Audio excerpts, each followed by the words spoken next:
ሰላም ጤና ይስጥልን። የተወደዳችሁ ውድ ቤተሰቦቻችን እንዴት አላችሁ? ኦርቶዶክሳዊ መረጃዎቻችን ጀምረዋል። በቀጥታ ወደ ዝርዝር ዘገባዎቻችን የምናመራ ይሆናል።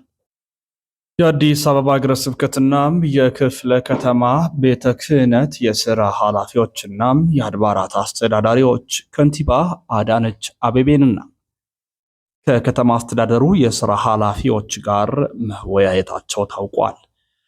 ዝርዝር ዘገባችንን በአቤትነት ይህን አድርገን ሌሎች ኦርቶዶክሳዊ ጥንክሮችን አካተን የምናቀርብ ይሆናል።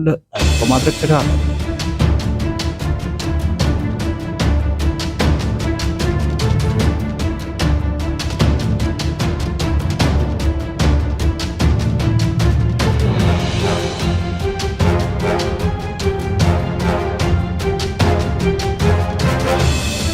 የአዲስ አበባ ሀገረ ስብከትና የክፍለ ከተማ ቤተ ክህነት የሥራ ኃላፊዎችና የአድባራት አስተዳዳሪዎች ከንቲባ አዳነች አቤቤንና ከከተማ አስተዳደሩ የሥራ ኃላፊዎች ጋር ተወያዩ።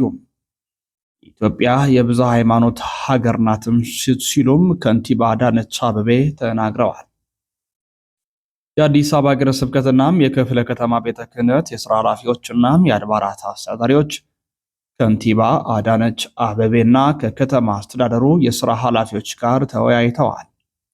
ውይይቱን ተከትሎ ክብርት ከንቲባ አዳነች አቤቤ ከኢትዮጵያ ኦርቶዶክስ ተዋሕዶ ቤተክርስቲያን የሃይማኖት አባቶችና የአመራሮች ጋር ፍሬያማ ውይይት ማካሄዳቸው ታውቋል። ከንቲባዋ የኢትዮጵያ ኦርቶዶክስ ተዋሕዶ ቤተክርስቲያን የዛሬዋን ኢትዮጵያ በመገንባት ረገድ ከሌሎች የሃይማኖት ተቋማት ጋር በመሆን ወሳኝ ሚና አበርክታለች።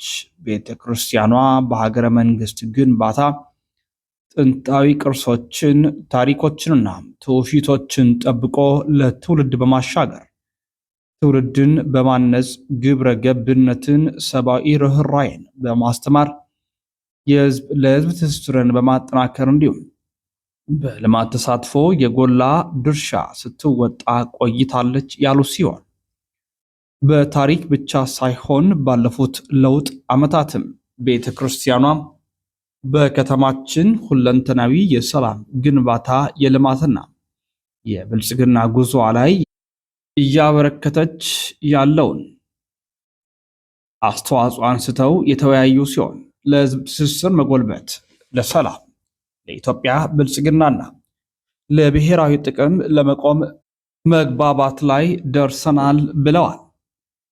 ከንቲባዋ የውይይት መድረኩ የተነሱ አንዳንድ ያጋጠሙ ክፍተቶችን በትብብር ለማረም የሚያስችሉ ምቹ መደላደል የፈጠረ ውጤታማ መድረክ ነበር ብለዋል።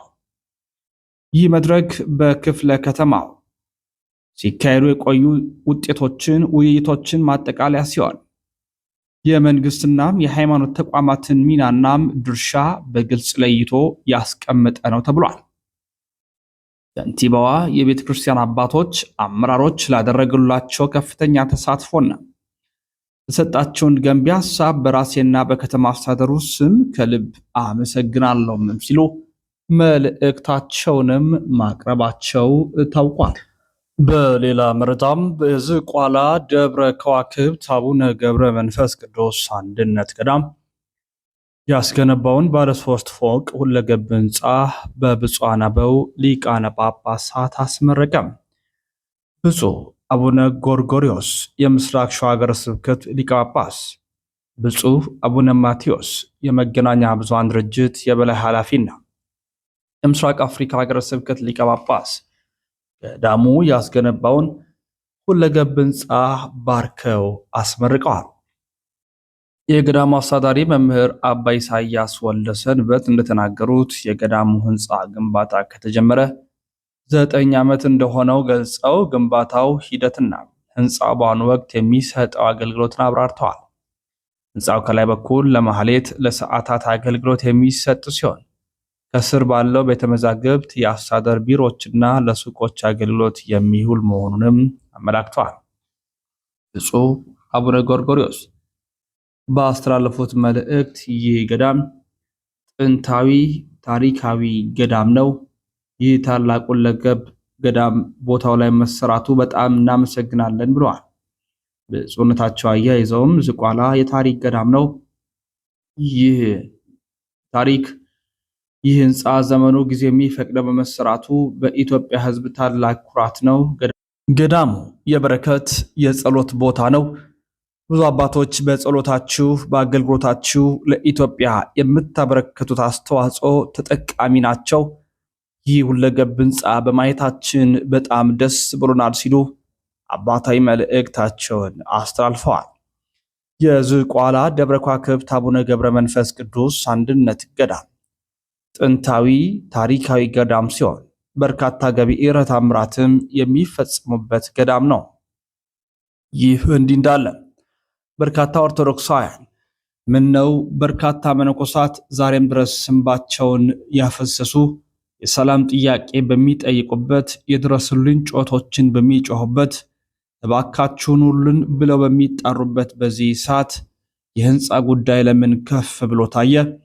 ጥያቄያችን ብዙ ሆኖ ሳለ ጥያቄያችን መመለስ ያለበት በድንገት ዛሬም ድረስ የሰላም ጉዳዩ ሳይረጋጋ በተለይ ደግሞ ወርሃ ጥቅምትናም መጋቢት ሲመጣ የኦነግ ሸኔ ታጣቂዎች በተደጋጋሚነት ወደ ገዳሙ እየሄዱ ገዳሙን ሰላም እንዲያጣ በማድረግ መነኮሳትን በማሳደድ መነኮሳትን በመግደል በዓቱን በማጥቃት ወደዚያ የሚሄዱ ህዝበ ክርስቲያንን በማስፈራራት በተለይም ገዳም ውስጥ በመግባት ንዋያተ ቅዱሳትን በመዝረፍ ብሮችን በመውሰድ ከከተማ ወደ ገዳም ከገዳም ወደ ከተማ የሚሄዱ አባቶችን በማፈን በማሰቃየት ገንዘብ በመጠየቅ እጅግ መከራ በማሳየታቸው የሚታወቁበት ስፍራ አሁንም እንዳለ ሆኖ ያ በቂ ልባስ ሳይሰጠው የህንፃ ጉዳይ ላይ ትኩረት ለምን አደረግን?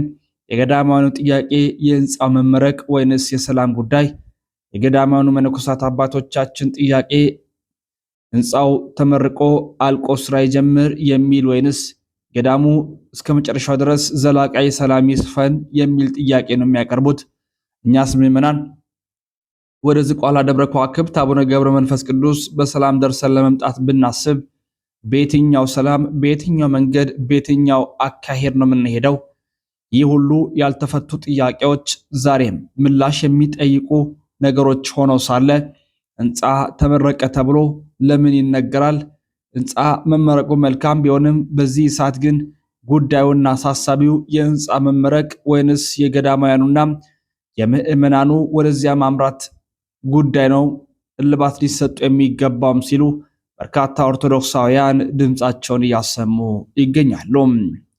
ይህ በደብረ ከዋክብት ዝቋላ አቡነ ገብረ መንፈስ ቅዱስ የታየው አስደናቂ ነገር ቢሆንም ሁሉም በዚህ ነገር መደነቃቸው የሚያስደምም ቢሆንም የገዳማውያኑ ዘላቂ ጥያቄ የምዕመናን ዘላቂው ጥያቄ ግን መንግስት ሰላሙን አረጋግጦ በዚያ ስፍራ የሚደረገውን ኦርቶዶክሳዊ ስርዓቱን ጠብቀን ገብቶ መውጣት፣ ተሳልሞ በረከት ማግኘት፣ ውሎ ማደር፣ ሄዶ መምጣትን የመሳሰሉ ነገሮችን ምዕመናኑም ገዳማውያኑም በሰላም እንዲያገኙ እንሻለንም ሲሉ ከህንፃ በላይ የሆነ ከፍ ያለ ጥያቄ አቅርበዋል። ለሚመለከቱ አካልም እንዲደርስም ጥሪያቸውን አስተላልፈዋል። በሌሎች መረጃዎች እኛ የምንመለስ ይሆናል። እስከዚያው ድረስ ተሰነባበትን። ሰናይ